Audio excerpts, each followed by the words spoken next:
Entonces, para hablar de nosotros, y con permiso de estos señores, que puede que les sea instructivo para ellos, entonces, cuando aquí hubo menos libertad, que fue recién acabada nuestra guerra, se hizo en España la revista de humor mejor que se ha hecho nunca, que es La Codorniz. Entonces, ahora tengo que hablar de Miguel Miura, de lo cual los españoles al menos... Íbamos a hablar al final, pero ya que estamos en conversación, hablamos ahora mismo. Al menos hablemos de Miguel Miura, que es de lo que casi es lo único de lo que debíamos hablar, al menos los españoles, puesto que se ha muerto ayer. Entonces, quiero decir que en esta época se hizo un humor extraordinario, como no se ha hecho nunca en España. Entonces, ahora que hay más, ya no hablo del humor bueno, no solo el humor que se publicaba, el humor de La Codorniz, el humor de los periódicos, el humor de la calle, los chistes políticos que se han hecho en España durante... Eso sí es propio de los países totalitarios. Que ya no existe. El humor de calle. Que ya no hay ahora, porque los chistes que hay ahora son mucho más burdos. Eran unos chistes extraordinarios, llenos de gracia, de ingenio y de agudeza. Entonces, yo creo que tendremos que renunciar a hacer definiciones, que es la obligación que tenemos todos. Sí, pero las definiciones son imposibles para el humor. Pero lo que usted dice está conforme con lo que sucede en todo el mundo. Uno de los mejores humoristas es Apple Fromm, un americano. Escribió una crónica hace poco donde describía la vida en América, en Estados Unidos, cómo era la vida, y dice que un día se vio ver por última vez a un americano sonreírse o reírse, porque decía que el mundo actual, América actual, era demasiado seria. Volviendo a esto de la gráfica del humor, por un lado, o la geografía del humor, mejor dicho, por un lado tenemos países donde no se puede ejercer el humorismo, y luego países como Francia, como España, como Italia, como Inglaterra y Estados Unidos, donde el vocabulario es tan aburrido hoy que la gente ya no ríe de la misma forma, porque un señor que ha hablado todo el día de estructuras, de parámetros, del largo plazo, del corto plazo, esa persona tiene la boca ya completamente bloqueada, no puede reírse como se reía antes, y por esa razón, porque el vocabulario es muy importante, el vocabulario tecnocrático deforma a la gente y hace que la vida sea aburrida. Tomemos el ejemplo de los periódicos en París, por ejemplo, que conozco muy bien, puesto que he sido periodista. Yo iba al periódico a las 7 de la noche y estaba en una sala de redacción donde estábamos durante una hora hablando, contando chistes, y empezamos a trabajar mucho más tarde. Y aparte del Canal Enchaîné, que es una excepción, hoy ya no es así. Hoy hay 10 salas de redacción, hay 20 redactores jefes, y ya no se cuentan los chistes, ya no se toma la vida en broma como antes. Ya no nos contamos los cuentos que nos contábamos antes. La vida se ha hecho mucho más seria, incluso en los países totalmente libres. ¿Y por qué? Y una de las razones es el vocabulario. Otro aspecto de la cuestión, esto es importante, efectivamente, si la vida hoy es menos humorística. Quiero volver a lo que decía usted hace un momento. Usted decía hace un momento que existían periódicos bajo el antiguo régimen español, en donde revistas donde había mucho más humor que ahora, y además chistes en la calle que se contaban y que eran feroces. Pero ustedes utilizaban entonces el humor como un fenómeno de compensación. No podían ustedes utilizarlo como una forma de combate político, de lucha política, de crítica política. Este es un hecho, fuera del humor. Tiene una gran importancia en el sentido que encierra, y en el Canal Enchaîné lo utilizamos así sobre todo, ya que pensamos que el humor debe utilizarse contra los poderosos, contra los hombres que tienen el poder y que necesariamente tienen tendencia en abusar de este poder. Y podemos servirnos de este humor entonces para a situarlos en su lugar. En el canard enchaîné, cuando algo nos choca, nos llama la atención, nos parece escandaloso, pues tenemos la reacción primaria que consiste en indignarnos. Si nos mantenemos aquí en esta fase, entonces esto no es suficiente. La segunda reacción que debe de proceder, a la que debemos proceder, es la de reírnos. Es la divisa un poco que tenemos nosotros que enmarcarnos.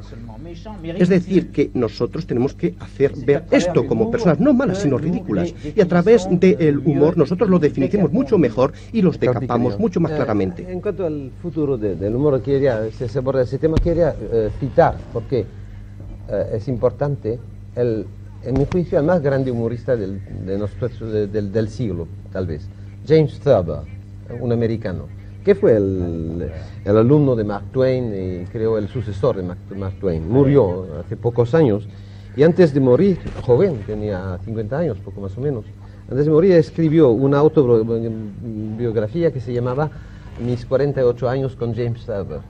Y en ese libro explicaba que se terminaba el papel del humorista en Estados Unidos. Y decía, la razón la veo en lo siguiente, es que esta gente se toman en serio.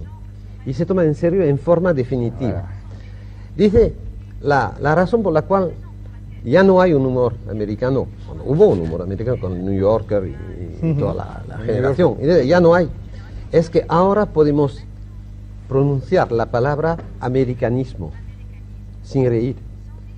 Los ingleses no dicen inglicismo, los franceses no dicen francisismo, los españoles no dicen hispanicismo. No, nosotros sin decimos reír. Sin reír. Nosotros decimos sin reír americanismo, antiamericanismo. Ya se acaba, dice. Ya no hay humor, es imposible. ¿No te quería decir algo? No. No. Lo del humor y el poder que ha tocado Ribó a mí pero me bueno, es interesaba que bastante. dice de lo de primero la indignación y luego poner en ridículo aquello que nos parece mal. Bueno, cuando eso se puede hacer es estupendo, ¿no? Y claro, nosotros hemos estado muertos de envidia de pensar que en Francia podían hacer eso durante muchos años, pero cada uno empleaba el arma que tenía. Entonces nosotros, pues cuando, hablando de la codorniz aquella primera en la que yo empecé, pues allí se ponía en ridículo pues todo lo que era más respetable para la clase que podríamos llamar dominante en aquel momento. De modo que eso yo creo que era una manera de luchar y una manera también una manera política de curiosamente quería ¿no? decir algo a propósito de esto, que sea para salir en defensa de unos años negros. Yo creo que en unos años en que todos los periódicos publicaban unos editoriales unánimes, hacían unos elogios convencionales y obligados de la política oficial, había unos señores que, jamás hicieron un elogio de lo que en el resto de las páginas y recuadros de ese periódico era elogiado. Entonces eso ya era como un punto de resistencia pasiva, pero iban un poco más allá. Claro. Hacían una crítica de ese sistema hasta donde se podía y hasta más de donde se podía, puesto que muchos dibujos caían siempre bajo la censura empresarial, directorial o la censura propiamente dicha. Vistos hoy, algunos de esos dibujos pueden parecer ingenuos, pero si se incluyen, se engloban, se ven, se contextúan dentro de lo que ocurría en el país, de lo que se podía decir, entonces esos dibujos seguramente eran tan atrevidos como los que pudiesen hacer las revistas de los países democráticos con respecto a sus propias presiones de sus sitios. Entonces aquí podríamos volver a algo que luego antes hemos dejado pasar, que es si es posible un humor oficial. Afortunadamente yo creo, no sé si afortunadamente, voy a dejar los juicios morales, pero la gente que se dedica a estas cosas, por una extraña configuración cultural, genética, lo que sea, unos aires anarquistas, individualistas, una incorruptibilidad, no sé, alguien dijo porque quieren ir al derecho de las cosas, son de izquierdas, este señor Scarpi dijo que Dios era de izquierdas y los humoristas más o menos también. Siempre están a la contra de esos poderes constituidos en cualquier sitio. Creo que en Francia, cuando Napoleón, los ingleses hacían unas campañas feroces de caricaturas contra Napoleón, y Napoleón y sus servicios de propaganda llamaron a señores tan importantes como David y a otros. les pidieron unas caricaturas magníficamente pagadas para la época, que no tuvieron ningún éxito. Quiero decir que difícilmente el poder encuentra nunca nadie a quien encargarle nada. Entonces, en las situaciones más negras políticamente o más totalitarias, hay un humor más o menos crítico, lo que difícilmente es hay un humor oficial. Supongo que ni en este país, ni en la Unión Soviética, ni en... Tengo que decir que en cambio últimamente está un poco de moda otra cosa. Nasser, el presidente Nasser, parece que tenía pagado a un señor encargado de explicarle los chistes. Hay excepciones, que ¿no? se contaban por la calle, e incluso el tipo de humor político que usaba el pueblo. Parece que también lo tuvo Nixon, y hay quien dice que Carter, yo no lo sé, pero el caso de Nasser parece bastante claro. Entonces, quizá lo que ocurre, y por ejemplo, en los discursos de Carter parece que hay bastantes concesiones al humor popular. O sea, quizá lo que se quiere utilizar es como arma política hoy por parte del poder. Eso es la verdad. Hay una recuperación del humor popular. Hay una recuperación. Hablábamos de los chistes españoles. Hubo una recuperación de los chistes por el régimen. O por los partidarios del régimen. Hasta cierto punto era una manera de desarmar una posición. Sí. Yo conozco... De justificarse. Esa es otra parte del problema. Que sí, también es otro aspecto, pero es importante, ¿eh? Sí. Es importante. ¿Hasta qué punto esa asunción es una Una utilización, utilización, porque coartada, eso pasó en etcétera? España poco, pero pasó en otros países, y pasa en países totalitarios que conozco, donde el humor de oposición se recupera. Hay un libro, le aconsejo leer, este libro que se retiró de la circulación, dicen por orden de la CIA, de Bill Mauldin. Bill Mauldin es un dibujador muy interesante, el que inventó Satzak. Era encargado de dar voz a la crítica del soldado americano durante la guerra, Satzak. Lo inventó, el personaje de Satzak. Y después de la guerra, poco a poco lo abandonaron porque creía que podía seguir, y él lo explica en ese libro que ya no se encuentra. Sí. Y al fin y al cabo, creo que es el Washington Post o algún periódico de ese tipo que le contrató para hacer un dibujo político, de crítica, libre, de humor, cada día. Y se preguntó, pero ¿por qué estos me autorizan a mí, me piden, me pagan a mí para hacer eso? Y dijo, bueno, después de meses entendí que así se daban la imagen de un periódico libre e independiente, dando voz a la crítica, pero poniéndola en el marco del humor, que es inofensivo. Me da la sensación que el señor Mauldin, que es una de las excepciones a este gremio que yo he hecho ahora, siempre daba una versión tremendamente oficialista del Departamento de Estado de la política americana, en contra de Herzog, por ejemplo, que siempre eran dos dibujantes muy parecidos y muy tradicionales, que seguía una línea más independiente. Porque esto que he dicho, que el poder difícilmente encuentra un señor que haga unos dibujos a su aire, es una regla que tendrá sus excepciones como todas. Pero, por ejemplo, yo en España no las conozco, las excepciones. Yo quería decir que estoy perfectamente de acuerdo con lo de Nasser y lo de Nixon. Más con Nasser porque el pobre Nixon, después de lo que le ocurrió con lo del water, estaba bien. En el sentido de que quería recoger la opinión humorística del pueblo para gobernar. Porque yo creo que el humorista es un cronista. Y se puede saber la vida de un pueblo perfectamente, sus costumbres, sus leyes, represiones y libertades a través de los humoristas.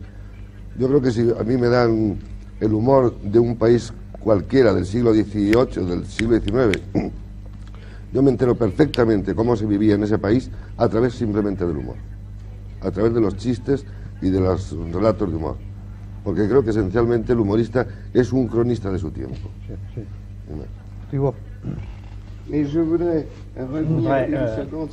Quisiera hablar un poco de nuevo sobre lo serio, cuando se decía por qué la gente se ha hecho tan seria, incluso en las democracias. Yo he hablado del vocabulario, pero no es únicamente el vocabulario. Hace poco hubo una exposición en París con los dibujos de Steinberg, que es un dibujante humorístico americano, muy conocido, y yo reía con sus dibujos, y una señora que pasaba me dice, ¿usted se ríe? Digo, sí, es muy divertido. Y esta señora añadió, y además esto tiene mucho alcance. O sea que no se trataba únicamente de leer, sino que las cosas tuvieran más alcance, que había que buscar cosas que yo ya no podía comprender. O sea, pues, en el conjunto vivimos en una época seria, y es tan seria que una fuente de las cosas cómicas es su seriedad, precisamente la seriedad de la época. El vocabulario es la tecnología, el vocabulario, todo es serio.